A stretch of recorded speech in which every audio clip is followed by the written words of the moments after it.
personally, if I can interject, I mean, I think I'm online a lot, but you must kill me in terms of the time you spend online, because Oh, I mean, you're like everywhere. I'm like totally well, blown away by what you but do. let me say, interesting enough, I bet you in some respects, I bet you I'm not, and here's why. It's because I manage my online time really good. And so when I get up in the morning, I have breakfast. I have a kind of a startup page with RSS feeds coming into it that allows me to check a whole bunch of stuff with a quick scan. And how many of you have anybody have an iPad?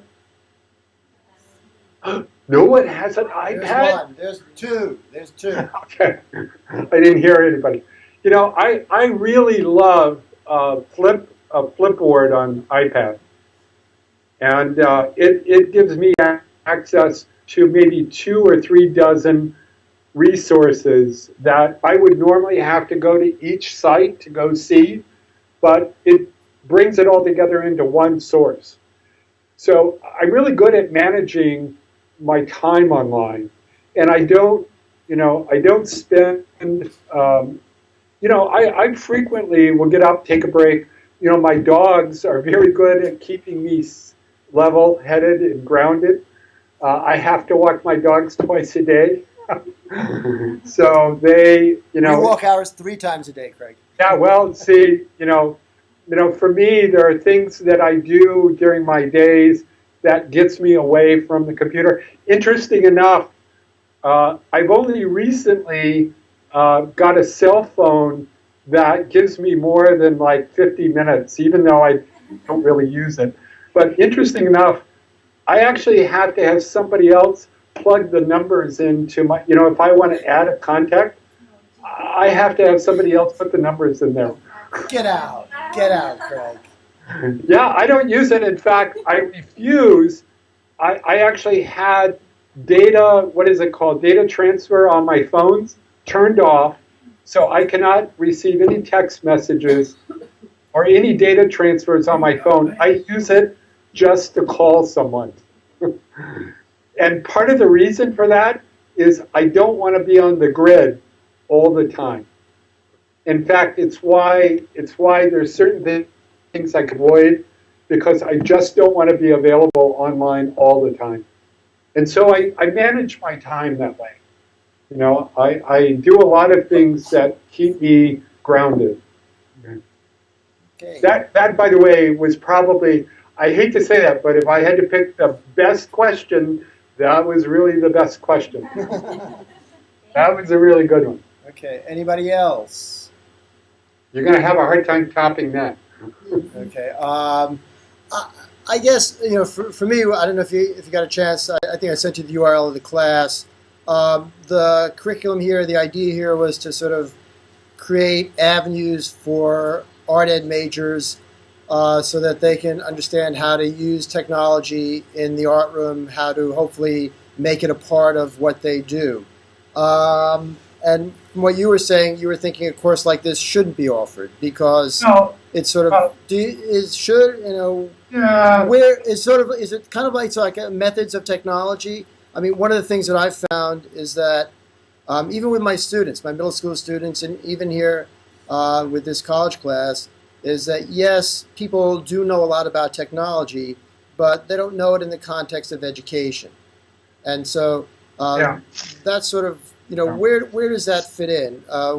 What sort of digital tools should our teachers really acquire, learn to have? Well, let me frame what I said earlier in this context, so that I still hope to teach my digital media class because it's really the only chance I get to do things like clay animation, which is a lot of fun.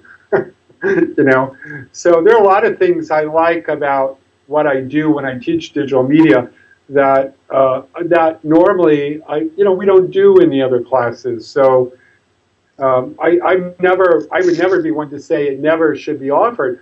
What I'm trying to say is the more you use technology, the more you use it, the more you learn or discover that it's not about the tools.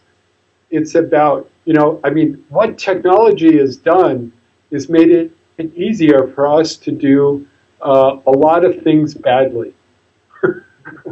I don't know if that makes sense.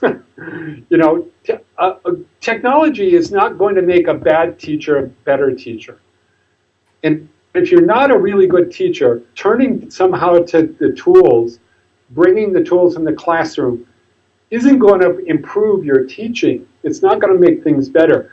And so for me, the most critical thing when you're talking about technology in the classroom is, are we really making really good use of this tool to open up opportunities that perhaps we wouldn't have otherwise?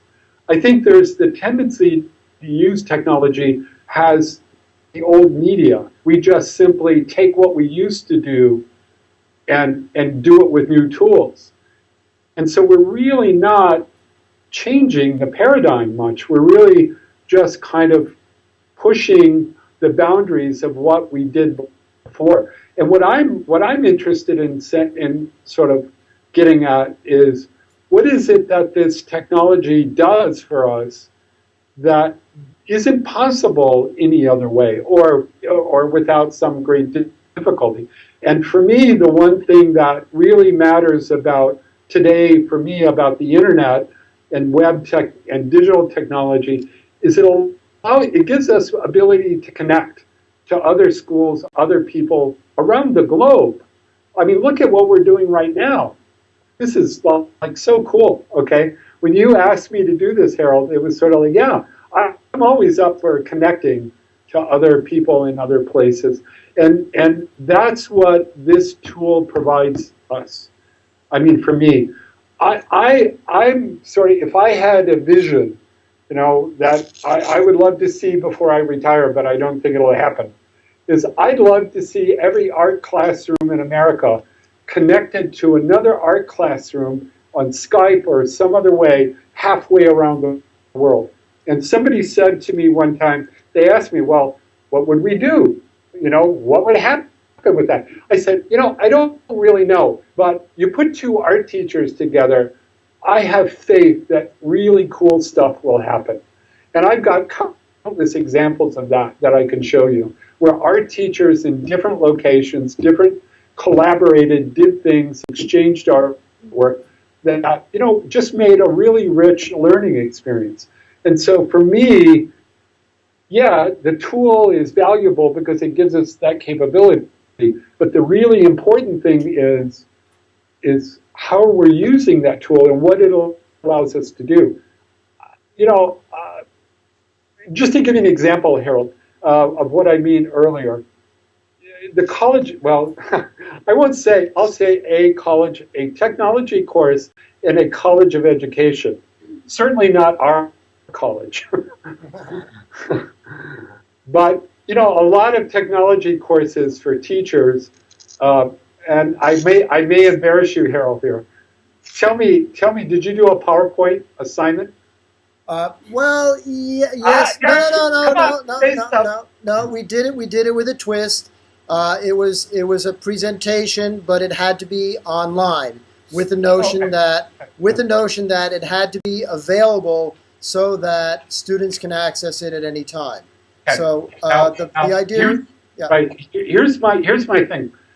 Is that I guess I'm just really tired of PowerPoint presentations, not just at conferences, but